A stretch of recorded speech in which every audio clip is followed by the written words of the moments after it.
una narcolancha, una embarcación de la Guardia Civil y muchos testigos, algunos incluso cómplices que jalean lo que está a punto de pasar. Todo ocurre en el puerto de Barbate, en Cádiz. La narcolancha arrolla a la embarcación de la Guardia Civil y mata a 2 agentes antes de huir. Este es un retrato del problema y de la gran amenaza del narcotráfico en esa parte de España que está más cerca del estrecho de Gibraltar. Soy Javier Atard y hoy es martes, es 13 de febrero. El Mundo al Día, un podcast del Mundo.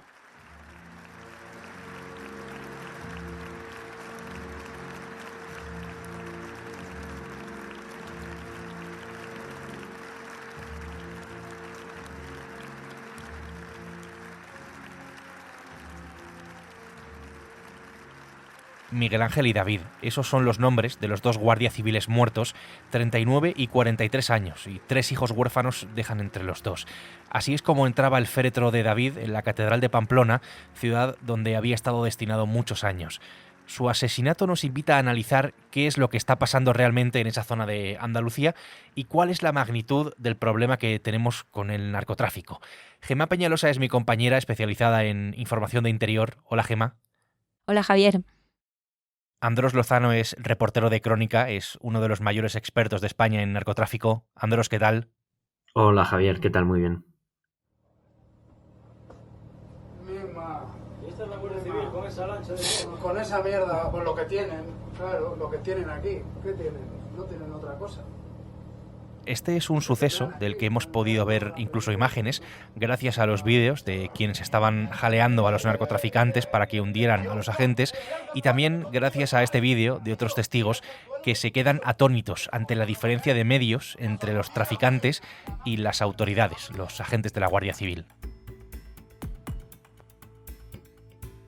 Gemma, si seguimos con los vídeos, es noche cerrada en el puerto de Barbate, no hay muy buena mar en ese momento.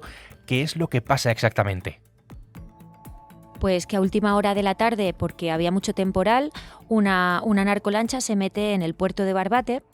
Se activa entonces a la Guardia Civil, la patrullera del servicio marítimo no puede ir porque está en la desembocadura del río Guadalquivir y llegar hasta ahí con la mala mar habría sido imposible, así que se activan pues, a grupos especializados del Instituto Armado. Lo que sucede es que iban en lanchas que no tenían pues, una gran envergadura. Esta narcolancha, cuando ve llegar a los agentes que se acercan a ellas para identificarles, embiste contra las lanchas directamente. Embiste hasta 3 veces y la cuarta ya es cuando le pasa por encima, causando la muerte a 2 guardias civiles y dejando heridos a los otros 2.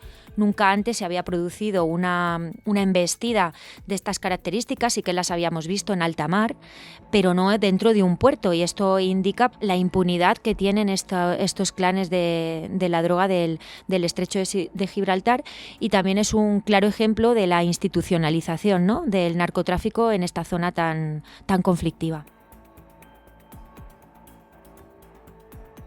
La historia no acaba aquí, hasta que de los 8 detenidos, 6 estén en prisión y 2 en libertad con cargos, pues pasan bastantes más cosas. Después de embestir por última vez a la pequeña embarcación de la Guardia Civil, huyen en esa narcolancha afilada y de gran potencia los traficantes, aunque ya están en ese momento, Gemma, ya están monitorizados. Ahí en la narcolancha se produce una discusión, van 6 personas y 3 de los ocupantes, los más jóvenes, que no tienen antecedentes penales. Estos 3 chicos le piden desesperadamente al cabra que por favor les baje porque les dicen que no se quieren comer ese marrón, esas muertes, ¿no?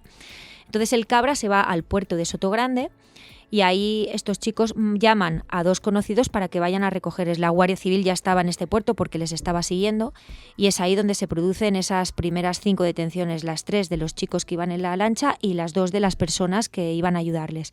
El cabra continúa su huida y llega hasta una playa de la Línea de la Concepción. ¿Qué sucede? Que ahí se activan los agentes que habían pertenecido a la unidad de élite que había luchado en el campo de Gibraltar contra el narcotráfico entre el año 2018 y septiembre de 2022. Estos agentes conocen a todas las personas que trabajan en estas bandas y también conocen pues, las zonas, las rutinas, las maneras de esconderse.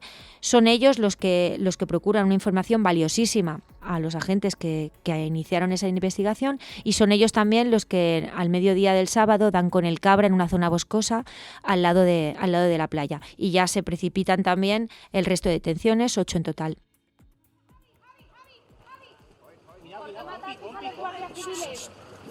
¿Qué está ahí? ¿Por qué los mataste?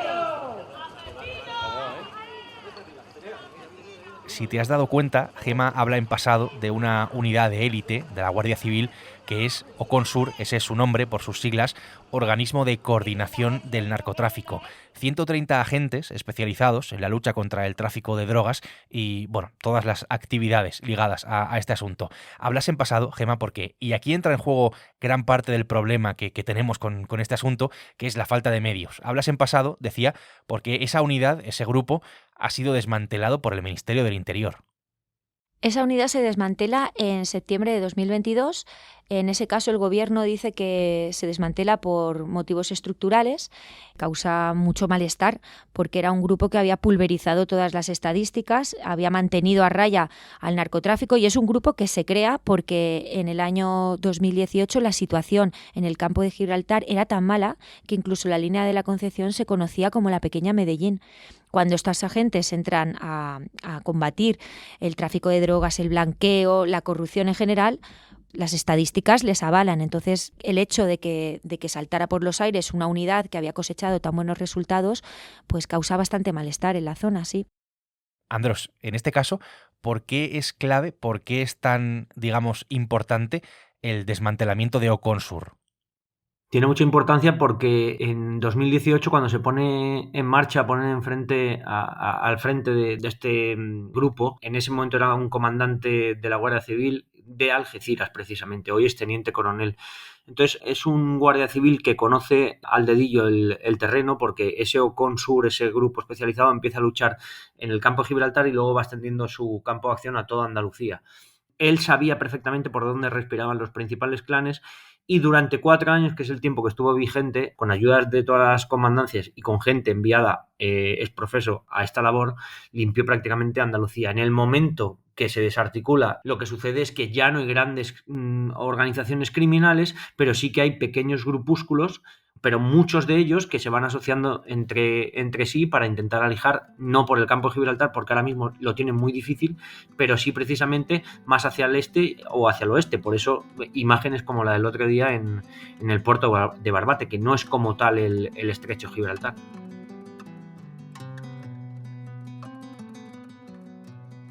Barbate está, si vamos al mapa, unos pocos kilómetros al oeste del estrecho.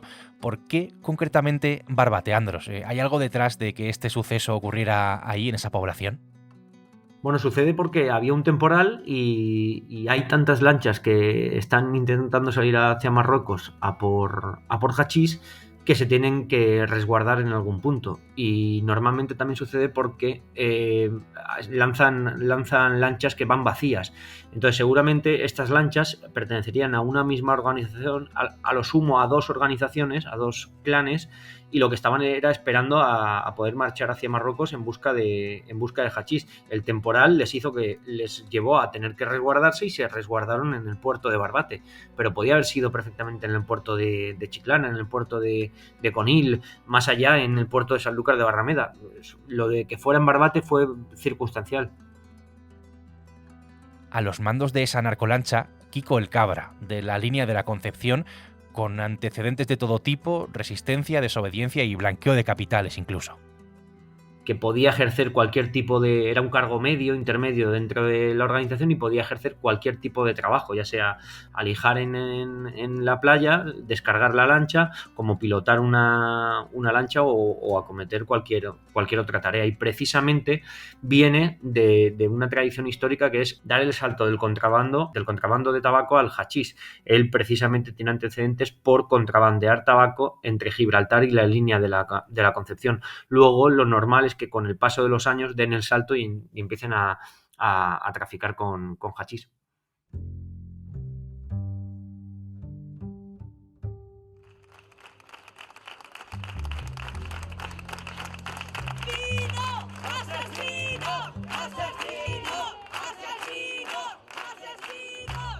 el clamor contra lo ocurrido en todas esas poblaciones de Cádiz, del famoso campo de Gibraltar, aunque no solo, porque es verdad que Barbate, por ejemplo, ya no pertenece a esa comarca, ha sido casi total. Digo casi, y lo vamos a explicar el porqué de ese casi. ¿Conoces muy bien esa zona, Andros? Lo que ha pasado, esas muertes, ¿son realmente una sorpresa para alguien? Pues no sé si es una sorpresa para alguna parte de la sociedad, pero lo que está claro es que aquí en el sur de España y sobre todo en la provincia de Cádiz no puede ser una sorpresa para nadie, y principalmente porque llevan alertando de lo que está sucediendo desde hace meses o incluso años, asociaciones antidroga, asociaciones de guardias civiles, en alguna ocasión también por parte de la Fiscalía, y yo como periodista especializado hace tiempo que vengo alertando de que la situación está cada vez peor, aunque durante un tiempo se intentó poner cotas a freno al narcotráfico, pero es algo que después de septiembre de 2022, cuando se desarticula ese grupo, el negocio prácticamente ha enloquecido. Claro, aquí volvemos recurrentemente a la falta de medios, que es un poco, ¿no?, la realidad imperante allí en esa zona. Lo que está claro es que los recursos se está jugando al mismo juego, pero con desigualdad por completo. En fin, a la prueba me remito, con embarcaciones de hasta 14 metros de eslora. Juan Franco es el alcalde de la Línea de la Concepción, un municipio pues históricamente, ¿no?, castigado por los estragos del narcotráfico. Habla de lucha desigual con los narcos. Y esto es bastante llamativo. Gemma, la falta de medios es una constante y es una denuncia además recurrente de los agentes que están trabajando allí, que viven una realidad hasta en su día a día bastante compleja. Es una constante y una reivindicación histórica no solo de la Guardia Civil, sino de la Policía Nacional. Ellos entienden, y lo hemos visto ahora gráficamente en estas imágenes del viernes por la noche, que los narcotraficantes van por delante de ellos en logística y en medios, que ahora se han invertido los papeles, que parece que los perseguidos son ellos, que tienen que llevar a sus hijos a otros colegios para que no coincidan con los hijos de los narcotraficantes. Bueno, pues una serie de circunstancias que hacen que las plantillas pues no se consoliden en esta zona y que cada año el 40% de las plantillas pida un traslado porque nadie quiere estar ahí, porque son circunstancias muy duras. Por poner un ejemplo, cuando a lo mejor tienen que hacer una persecución, a mí me cuentan muchos de los agentes que están allí que las bandas, los clanes, tienen vehículos pues de gran cilindrada, incluso protegidos para que no les pase nada, y ellos a lo mejor tienen que combatirlos o iniciar una persecución con un coche que tiene 15 años. Pues ahí hay una descompensación que evidentemente ellos notan y denuncian y que de la que el Ministerio tiene conocimiento. Pero no solo este Ministerio de este Gobierno, los gobiernos anteriores tampoco hicieron nada, y el problema del campo de Gibraltar es el mismo desde hace muchos años. Incluso, y esto es más grave, más aún si cabe, con agentes costeando de su propio bolsillo material de trabajo, que al final, bueno, pues su lucha su trabajo es contra el crimen, costeando de su propio bolsillo drones, por ejemplo. Drones, baterías de móviles, cámaras de fotos, porque según denuncian, las cámaras de fotos que le llegaban estaban rotas. Incluso balizas, ponían medios de su bolsillo para que las investigaciones fructificaran, y esto fue lo que sucedió durante casi los 4 años que ellos estuvieron allí.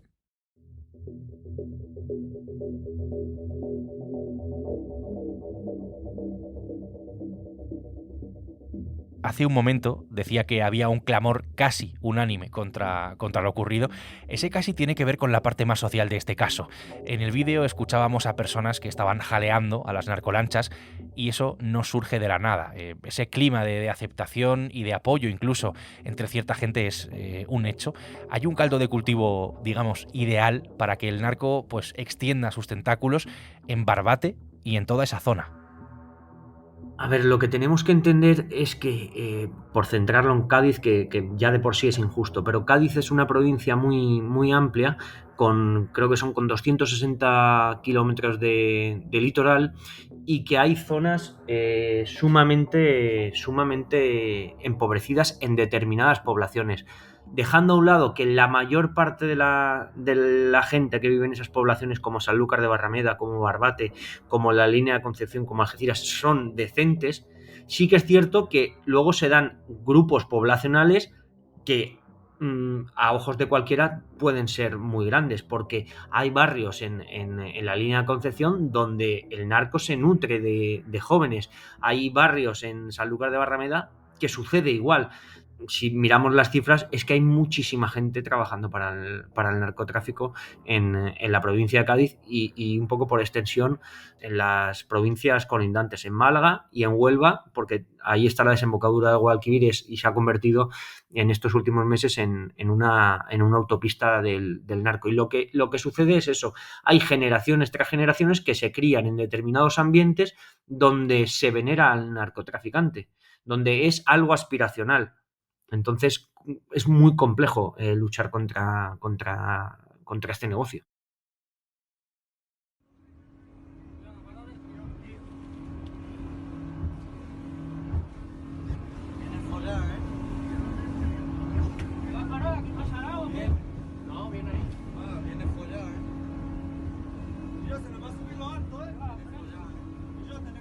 Estas narcolanchas, que son potentísimas, que pueden atravesar el estrecho, para que te hagas una idea, en tan solo 15 minutos. Andros, tú que conoces bien esa zona, esa realidad, cómo se mueven los narcos, las rutas, si uno se planta en este momento en la desembocadura del río Guadalquivir, ¿puede ser testigo directo, en fin, de esto? ¿Puede ver cómo entran las narcolanchas?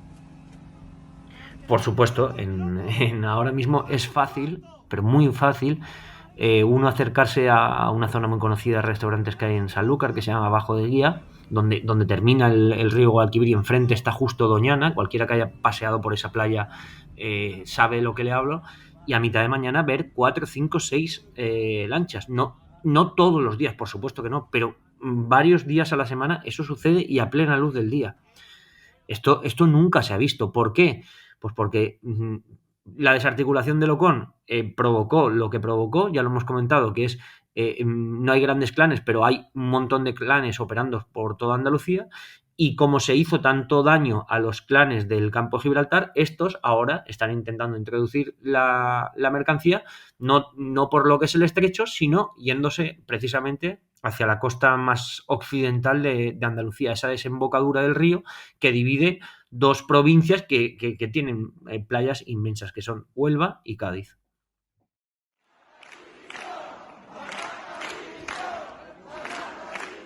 Vuelvo a decir, no me planteo dimitir, vuelvo a repetir, son unos hechos gravísimos. Hay un nombre que todavía no hemos tocado en todo el episodio, seguro que te has dado cuenta, pero al que todas las miradas apuntan desde el pasado viernes. Es el de Fernando Grande Marlaska, el ministro del Interior, desde hace 6 años, está al frente de esa cartera. Claro, la realidad de la falta de medios pues le salpica directamente. Queda muy tocado, Gema Grande Marlaska. Recordemos que hasta una de las viudas de los agentes muertos, se negó a que Marlaska le colocara la medalla de condecoración al término de su funeral. A todas las crisis que se han atado a su ministerio, pienso que esta es la más severa, ¿no? La más grave, pues a la vista está, por las imágenes que hemos visto, porque este asunto se había denunciado ampliamente, y también por la situación tan dura que tuvo que vivir el ministro, durísima, cuando la viuda del guardia civil, uno de los guardias civiles muertos, le impidió acercarse. Creo que es la situación más grave que ha vivido el ministro, seguro, para mí. Seguramente también esta crisis, esta situación es muy distinta a las demás por contexto y por forma. Es algo más grave, más profundo.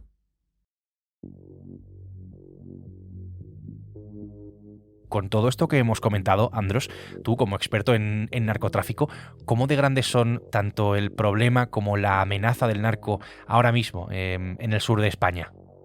Pues mira, no sabremos luchar contra el narco hasta que no dimensionemos bien el problema que hay en el sur de España. Tenemos que entender que aquí no solo se trafica con hachís, sino que esta es una de las principales vías de entrada de cocaína en Europa.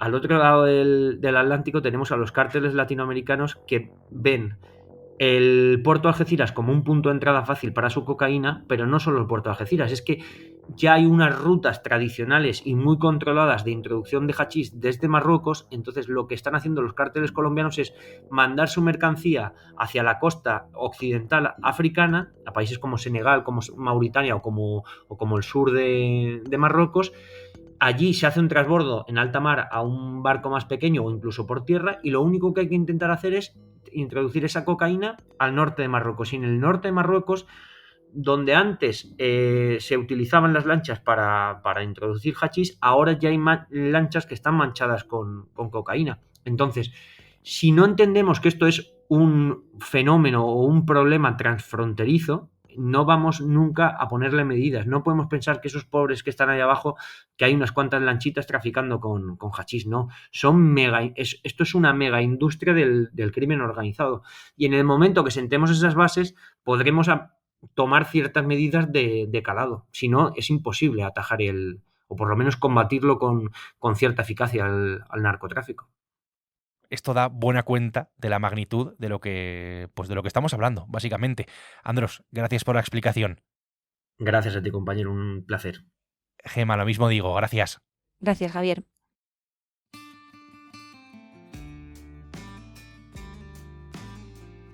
El Mundo al Día es un podcast que puedes escuchar siempre que quieras en elmundo.es, en la web del Mundo y en las principales plataformas de audio, en las que además tienes la opción de suscribirte.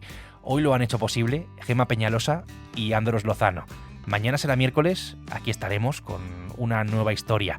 Hasta entonces, gracias y saludos de Javier Atard. Has escuchado El Mundo al Día, un podcast del Mundo.